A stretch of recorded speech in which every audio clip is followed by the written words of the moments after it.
Bada bing, bada boom, and we're somehow finally in the last episode of 10 Years of C64 Gaming for 1987. It's been alright, but there's still a little over 20 amazing games in this one before we wrap the year up, so let's do it.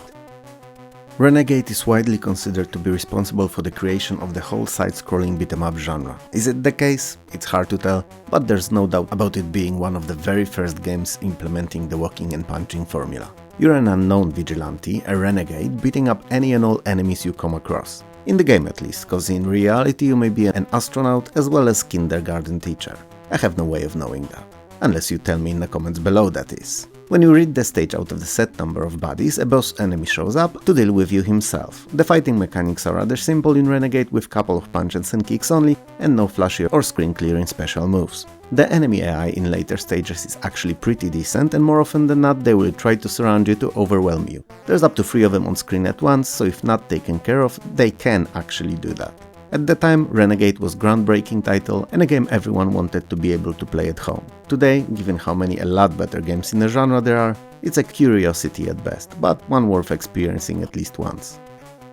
Remember Revs we spoke about few C64 videos ago? Well, Revs Plus is the same game, but its ultimate, more complete final version. It is also probably the most realistic formula-free simulation on C64 and one of the best simulators on the system overall. As compared to the first game, it features 4 additional real-life tracks of A.L.C.O.N Park, Snetterton, Donington Park and Nürburgring. The last one I've butchered beyond belief, I've no doubt about that. There's full joystick compatibility added and built-in computer-aided control assist. I'm not gonna say much more about it, I've already said my piece in an older video. All you should know is that it's the same game as original was, but better and still worth playing.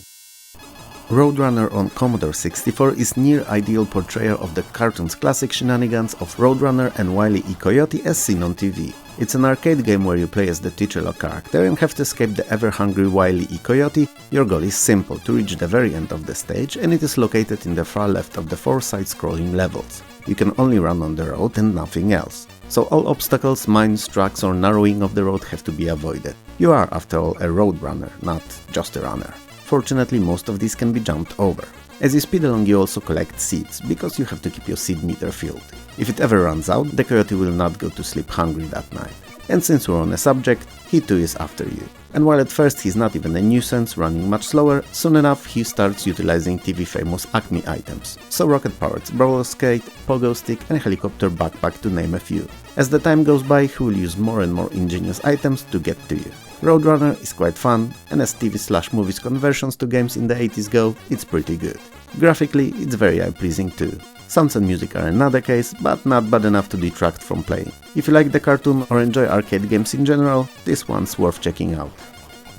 Saboteur 2 is a mixed bag. On one hand, some things have improved as compared to the original, on the other some things didn't change or are even noticeably worse. Combat in general is more fluid and fun, which is always important in a game with a ninja protagonist. And I understand that he may not be ninja per se, but that's what I always pictured him as. Oh, excuse me, her. Cause Saboteur is actually a woman, and a sister of late protagonist of the first outing.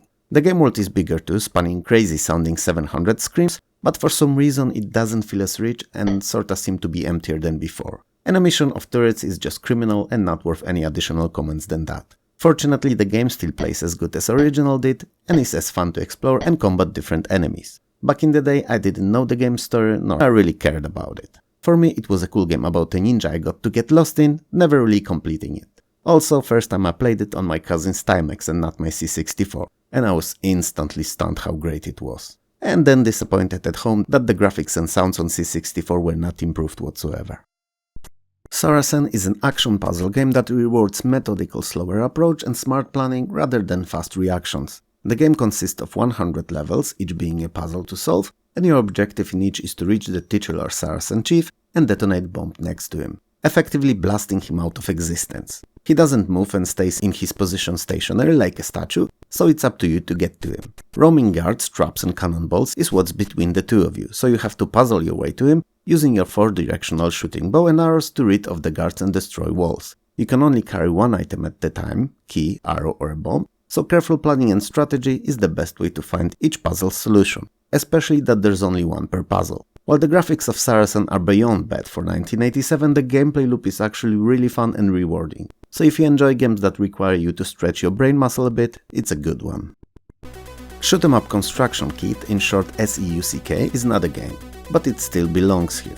It's a set of very simple utilities allowing player to draw, animate and move the sprites, create backgrounds, sound effects and music, and most importantly, set up the game rules to create top-down shoot-em-ups. I mean, there was no reason to prolong it anymore, the title said it all, but here you go, I explained the obvious. And what we're watching in the background are the games made with it. It's a brilliantly simple and usable set of tools that in the right hands could be responsible for the next big hit on C64, regardless of how small the market for this is currently. And while it was not always the case, we have now thousands of games made with it available online. Some better, some worse, all worth considering given how they were made.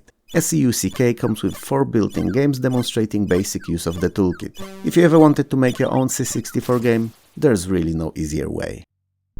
Sidewalk is unusual, it's a mixture of genres that's unlike anything else. It's also a game that has been clearly ported from ZX Spectrum as it only features monochromatic graphics, which is a waste on C64, but I suppose we've grown used to it by now, right? In Sidewalk you play as a young lad who promised to take his girlfriend to a rock concert, but at 3 PM he realized that his bike was disassembled and stolen. So you must find all the parts of it before 7:30 PM to be able to make it, as otherwise she will go with someone else. Now, all the gameplay mechanics aside, I have nothing good to say about her. If she's ready to leave you just because you lost your bike, it's not love. You're her servant boy toy at best. One way or another, the time is working against you, so you traverse the streets of the city meeting people and interrogating them about your bike, and if you decide that they may have a piece or take the offense to the questioning, the game turns into beat 'em up with punches, kicks and headbutts at your disposal to lay waste to the petty thieves. Your health is represented by a beer bottle, and while it empties, you're dead. I don't know how much of an alcohol fiend you are, but clearly you're not a newbie, if lowering blood alcohol level can actually kill you. You can refill your energy by going into a bar for a drink. Okay, I think I mistook things for what they were initially. It seems it's not your girlfriend who's an asshole, it's been you all this time. You drink all day long, drive or rather ride the bike while under the influence and also beat up people, whether they know something about your bike or not. You know what, I've praised you so many times for saving the world or universe, but you're no good. You and I, our friendship is done, until you sort yourself out once and for all. I'm disappointed. I really am, but not in you, in myself for blindly believing in your greatness while ignoring your obvious issues. Skate or Die is an arcade skateboarding game. It features 5 different events. First is a half-pipe freestyle in which you have 10 attempts to score as many points as possible performing various tricks. In second, high jump, you're still in the half-pipe but have to, and I'm sure you figured it out already, jump as high as possible. The next one's downhill, that's played from the top-down view and your aim is to complete the course in under 90 seconds. Downhill jam however pits you on the same track against CPU or a second player, but allows you to use attack moves to knock your opponent over. And lastly, there's Pool Joust, which is kind of a beat 'em up using a stick in a skateboard pit. Skate or Die is probably the best game of its genre for the time it released in, and definitely a title worth playing. Skyfox II The Cygnus Conflict is more of a Wing Commander game without the background storyline than a follow-up to the first Skyfox. It features 10 different missions and 4 difficulty levels, and as realistic simulation as it's possible on an 8-bit system. Let the fact that there's 28 keys you need to memorize other than just the joystick controls to fully appreciate the game be the testament to that. Skyfox 2 offers quite a diverse weapon system too, so if you're into space combat simulations played out of the cockpit, there's a lot to like here. Graphics and sounds are pretty good too, definitely adding to the immersion, and while Skyfox gameplay loop may not be for everyone, those who do like those kinds of games will really appreciate it. Slap Fight, aka A.L.C.O.N, is a vertically scrolling shoot 'em up taking place over planet Orak. Evil aliens have occupied it, and once again you're picked for the task of freeing it from their clutches. I know I gave you a hard time before about your drinking, but you know I've done it because I care, right? So, don't take it personally please, just put the drink down and save the innocent for Christ's sake.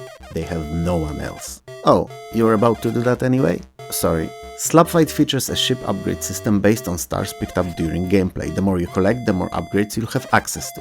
They're displayed at the bottom of the screen and they are speed, shot, side shot, wings upgrade, bomb shot, laser shot, homing missiles and shield upgrade. All of these offer different bonuses, weapon strength or capabilities, and all are useful in one way or another. But if I could recommend something, laser shot was always something that worked fine for me. Slapfight doesn't feature separate levels, just a continuous long single gameplay loop with bosses popping up every now and then. If you manage to complete the game without dying, it carries on from beginning at higher difficulty level. The graphics are pretty nice, sound design is good too, neither are worth talking about more, but they do their job well. What's worth pointing out though is the gameplay, which is just great. Believe me or not, it's your choice, but Slapfight is easily one of the best vertical shooters on C64. It seems that the late 80s were a time of innovation when it comes to gameplay mechanics. Many new games released and they all seem to be introducing something new and exciting, new ways to play the games or new ideas behind how they work. Solomon's Key is one of those titles. It's a puzzle platformer in which in each level your goal is to retrieve the key that is used to unlock the exit. All levels are timed and feature enemies that are out to get you. Some of them you can kill by removing the block that they stand on, others need to be avoided as they're indestructible. The levels are not always apparently completable at first glance as they need to be rearranged. You wield a magic wand that can be used to remove blocks and create new ones, so you will have to cut passages through walls and spawn platforms to walk on. There are a lot of hidden bonuses in the game and even some useful spells that can be used against enemies. I can't recommend it enough, Solomon's Key is a great title, worth playing even today. Spore is a top-down arcade shooter in which you fight your way through a hazardous spore infestation that escaped the scientific laboratory. Not unlike what happened a couple of years ago in real life, and then assumed the name starting with C and ending with 19. The only way to stop the spore's growth is to eradicate it with an antidote. To do so, however, you will have to travel to the lab to pick the canisters of it and then shoot your way through numerous spores to destroy the generators with said antidote. Oh, and the lab doesn't look like one, just so you know. As you go about your dangerous but as per usual for your heroic mission, you may find helpful items like flasks that refill your energy or pills that scare off spores for a short time. Don't know if the video gives the game justice, but it's actually really fun, and if you complete it, you can even dabble in some designing yourself, as the level editor is included in the package too. Other than the presentation, everything is great about Spore, so give it a chance. The story of Paws is weird to say the least, but let's try to understand it together. So, apparently griffins exist. And not only they do, but also they're space griffins. Tasty space griffins to be precise. Yes, tasty, because their delicacy unreachable for most and quite exquisite in flavor. Since we've established the baseline, let's see what's next. Oh yeah, so apparently a group of mercenaries has been secretly breeding them on the moon of a distant planet, with a sneaky plan of destabilizing the market and somehow seizing power because of that. I have no idea how this could be related, cause it just doesn't compute under my roof, regardless how hard I think about it. But whatever, I might just not be smart enough. So, this is where you jump in, this time in form of a Captain Rover Paws, a bipedal and from what I can see having opposing thumbs dog. I know, crazy. I mean, who would have named their dog Rover Paws? The rest I can believe, evolution blah blah blah, thumbs blah blah blah, but Rover Paws? That's unheard of.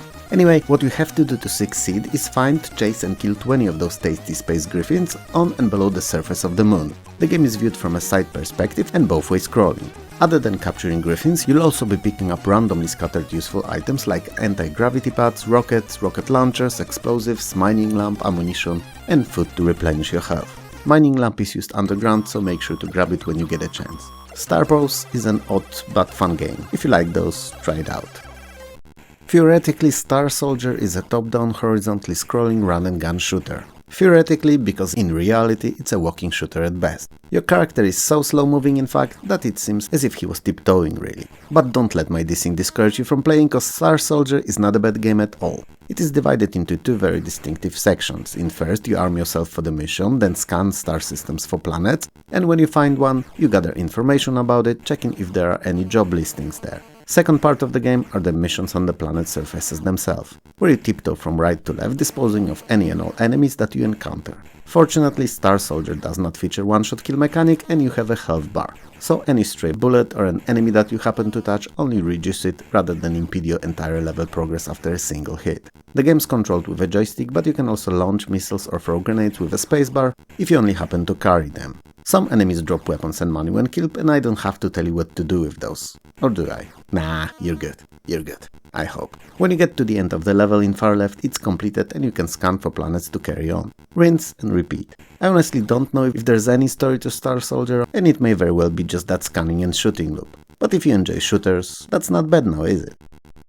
Not unlike the more well-known Starfox, the one on Nintendo 64, Commodore's earlier Starfox is also a space shooter. In this Starfox, however, you're not really a fox, but you're a star. As usual, cause again, you're the only one who can save the universe. I know I keep talking about it, but sheer number of times you've saved us all had to earn you at least a Mr. Potato Head statue made into your likeness, right? Let me know, I'm genuinely curious. Anyway, you play as Hawkins, a space fighter pilot, and you have to protect your star system against evil aliens' invasion. The game is viewed from inside the cockpit and all graphics are full 3D wireframe vectors, which may not seem like much, but it's pretty much the only real 3D on those older systems that could run at semi-reasonable pace. There's 8 missions that you have to complete in Starfox and they range in objectives too. You travel the space between amusing wormholes and have 3 weapons to choose from, all upgradable. Oh, and the fuel is finite, so you'll need to locate and use refueling ships too. While this older Starfox may not be as impressive graphically or gameplay-wise as the one released years later was, in some ways it is much more advanced than the newer one. Stormbringer is Mastertronic's 4th and final adventure featuring the Magic Knight as protagonist of the Finders Keepers, Spellbound and Nighttime that we've spoke about already in previous videos. This time our hero has to find and defeat the titular Stormbringer, his own evil off-white alter ego, and eventually when it's done, merge with him to become a full character again. Same as in previous games, you'll be collecting items and using them for puzzling purposes and conversing with NPC characters and listing them to help you. Playing earlier games to understand Stormbringer is not necessary, but it's definitely something that would help you not only understand the plot, but also our little guy's motivations. Not unlike in previous titles, the interactions with the game world and characters is done via a series of pop-up menus, which may not be the most sophisticated thing ever, but are still much more preferable method of control than the text parsers. Graphics didn't change much from previous games and are still very ZX Spectrum-like in their feel, and sounds and music are A-OK. But if you've played earlier games and wanna know how the overarching story will end, or just like adventure titles in general, this one's definitely worth your time. Sid Meier's Pirates, my most favorite game on C64 and arguably the best on the system. Yep, well, I could end it here really, and I'm sure most would know everything I would like to or could say about it. But most is not all. So, if I was to choose one person that changed the whole world of gaming by designing constantly more ingenious titles and plethora of genres while creating some of those genres in the process, it would have to be Sid Meier. The man is a genius. I mean, if you look up genius in Wikipedia, his picture will show up. But do me a favor and don't fact check that. You trust me after all, right? Anyway, Pirates is a game of many things. It's an action-adventure with role-playing elements, pirate fleet management overtones, and all that sprinkled with some good old strategy bits. It's a true gem. And if I was to simply summarize it in short, I'd say it's a game where you live your best pirate life. It gets you so involved in that elusive lifestyle that you quickly forget of real world and your daily troubles, just going on your merry way swashbuckling, hunting treasures, defeating forts, sinking fleets worth of ships and capturing cities. All in pursuit of the loot, aka the big whoop, and your long-lost family. Not necessarily in that order. That said, I never played Pirates to completion. I never aimed to end it. For me it was always a game in which I could get lost for days, if not weeks, living among the buccaneer scum in the Caribbean. Sometimes I'd spend weeks trading, looking to peacefully become the richest man on the seas. Sometimes I'd pirate hunt for one of the nations, searching for and disposing of the one-eyed bearded parrot-loving grog-drinking privateers. But more often than not, I'd play as a titular pirate, aiming to be the scourge of the seas whose name would be spoken with fear and respect alike. If all that sounds interesting to you at all, check my full review of Pirates on this very channel. It's based on Amiga version, but believe it or not, C64's and Amiga's versions of the game short of graphics and sounds are identical. When Test Drive came out on C64, it shook the world. Literally. I remember feeling the ground trembling, running into my windows and seeing nothing that might have caused it. And no later than a week or two after, I went to my friend's place and he had Test Drive. I instantly knew that this was the reason. Somehow universe connected these two occurrences. The quake was a sign. On the other hand, I might have imagined it all, and there was no earthquakes anywhere around back then, especially that I lived nowhere near tectonic plates. Still, Test Drive did shook the world as it was first, for the lack of a better word, semi-realistic driving simulation on C64 and any other platform it came out on. Mind you that I said driving and not racing. It featured 3D feeling environments and close-to-life road traffic. It didn't run the best, but with the graphics it offered, at the time feeling photorealistic on a lowly 8-bit machine, it was understandable. Very detail-heavy specifications for available cars and impressively rendered side views of these in the menu sparked my childhood imagination and made me feel as if I could really drive one of these beasts. I couldn't, because as soon as I started driving I quickly realized that the constantly breaking windscreen is not the experience I was looking for. Obviously I'm exaggerating a little bit, but this in reality was neither simulation nor arcade racer. Something in between that was just okay at best, but was important nonetheless because without it we wouldn't get Test Drive 2 and basically most other modern racing simulations. Tiger Mission is a vertically scrolling shoot-em-up in which you control a battle helicopter that travels through 5 not overly long levels to destroy the enemy base at the end, all the while avoiding being destroyed yourself and disposing of hundreds if not thousands of enemy units. Interestingly enough, they are all grounded, so you won't be facing any air opposition. Your cannon is more than enough to dispose of them, but if the situation ever gets too hot for your liking, you can use one of your few smart bombs to clear the screen. As you progress through the not overly so difficult stages, you'll be able to pick up power-ups, and those those can be missiles, additional smart bombs or a speed up. Only one of your shots can be on the screen at once, so make sure to aim rather than bullet hell your way through the game. The difficulty is very fair, slowly growing rather than ramping up unexpectedly, though there is a slight noticeable bump from the third stage. Tiger Mission may not be the best shoot 'em up on C64, but it's a really fun game with a very steady and not overwhelming progression. The Train Escape to Normandy is an action-adventure game with simulation elements, loosely based on the plot of The Train, a movie starring Burt Lancaster. You're a train hijacker who tried to smuggle a collection of paintings from Paris to a light-controlled Normandy by stolen train so that the works of art could be saved and would not end up in German hands. And you're in control of virtually everything from setting the throttle to correct speed, ensuring that there's enough coal in the furnace to releasing the steam when necessary. You'll also plan your route using strategic map and raid railway stations to get to the track switches. The Train is a really unusual game, so if you're in the mood for something that's unlike anything else, it's definitely a title not to sleep on. Wizball is widely considered as one of, if not the best arcade shooter on C64. And no wonder, as it was conceived by John Hare and Chris Yates, co-founders of later brilliant Sensible Software. It's a side-scrolling shooter inspired by Gradius with an additional collection mechanic, where you need to collect a certain number of colorful blobs in each level, red, green and blue, to restore the color to the Wiz world and progress to the next stage. All because each of 8 available levels starts monochromatic and you're the only one that can restore the pigment to it. As you defeat the omnipresent enemies, you collect tokens that they drop, and these can be used to buy upgrades. They can be a stronger shot, better controls, or a flying companion, Catlight, to name a few. Yes, as in Cat Satellite. And it's crucial to get that last one as soon as possible, as it's the only way for you to actually collect paint blobs to restore the color to the land. Wizball sounds like an oddball of a game when explained. In reality, it needs to be played to be fully appreciated. So, do it. Wonder Boy is a conversion of an arcade platforming classic, and it's an amazing one, I must add. It truly is a wonder. Boy oh boy, what a great game Wonder Boy is. I wonder, if more conversions from arcades were as wonderful as this one is, would we see more years of Commodore's reign? Or would we eventually start boycotting games that were conversions and not original titles? After all, C64 was technological wonder, and any boy and girl at the time could not hope for a better system to have. And those that did have it did not wonder if any were better. Boy, what a time it was to live. A wonderful time, one might say. Okay, that's more than enough already, as cringe is spilling from your speakers by now, I presume. For all intents and purposes, Wonder Boy is one-to-one port from arcades. It features all stages present in the original, all enemies, all pickups and upgrades, and gameplay mechanics of which there are many. Graphics and sounds are nearly identical too, so while I cringed from here to the moon in the beginning, I was not that far off. Wonder Boy indeed was a show-off of C64's capabilities. Story-wise, you're a young fellow named Tom Tom who has to save his girlfriend Tanya that was kidnapped by an evil woodland king. So you'll platform your way through 10 levels, 4 stages each, until you save your love. On the way you'll collect fruit to refill your health, defeat thousands of over-the-top cute monsters, and collect and use many power-ups, usually either hidden in dinosaur eggs or floating in the air, defying gravity. This can be hatches, so better weapons, skateboards allowing you to move faster and jump higher, guardian angels that grant temporary invulnerability, and more. There's a boss every 4 stages that has to be put down for you to carry on. Overall, if you like the arcade game or enjoy fast action platformers, you'll love Wonder Boy.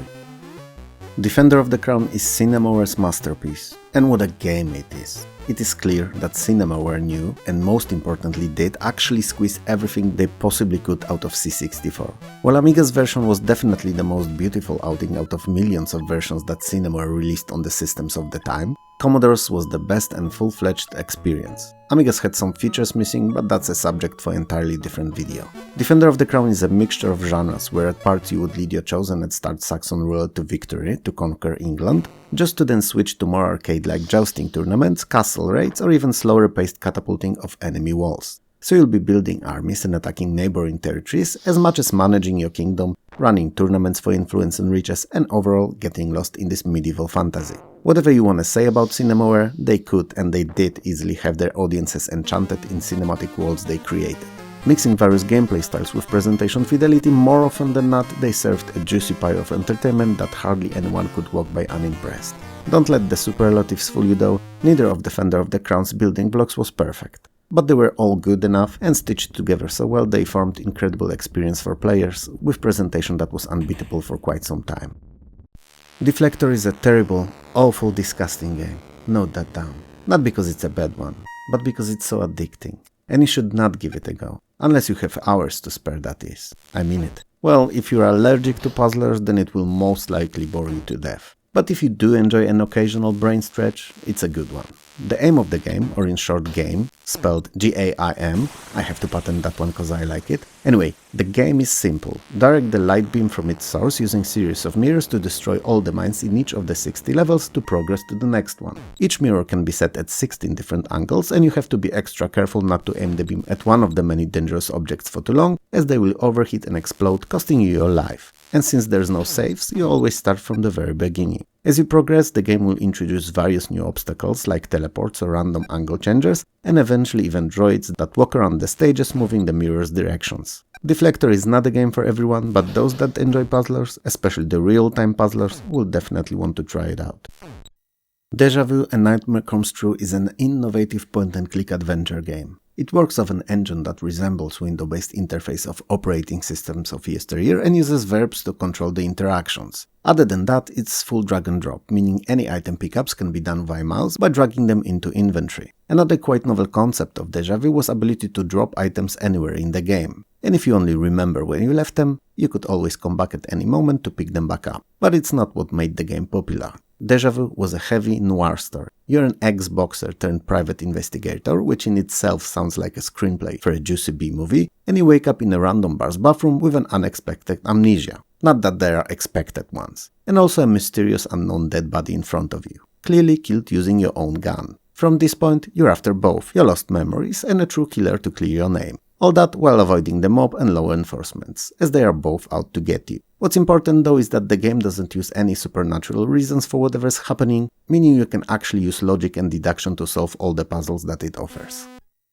So, 1987's done. I don't know about you, but I'm convinced that it was the best year for C64's gaming. I mean, I predict that 1988 will be a good one too, but it's gonna have a huge shoes to fill in, and I doubt that it can pull it off. I mean, so many of the all-time classics released in 1987, it's unlikely that any year even came close. That, however, is a subject for another time. Please make sure to subscribe not to miss the release of the next video. 70% of you are not subscribed, so you can never be sure if YouTube decides to send the video your way when it's released. Even better, if you ring that bell down there, new videos will not only land in your subs box, but you'll also get a short and friendly notification when they're out. So think about it. If you'd like to support the channel grow, I'd appreciate both Patreon and YouTube memberships. All the help I get allows me to release better content, and I currently slowly work towards replacing my editing PC. Given current hardware prices, it'll take a while, but that's a target I aim for. Members get access to my new videos a day early and are always in the loop on what I plan to release, change, introduce, and so on. But if you can't or don't want to do that, likes and subscribes are great too.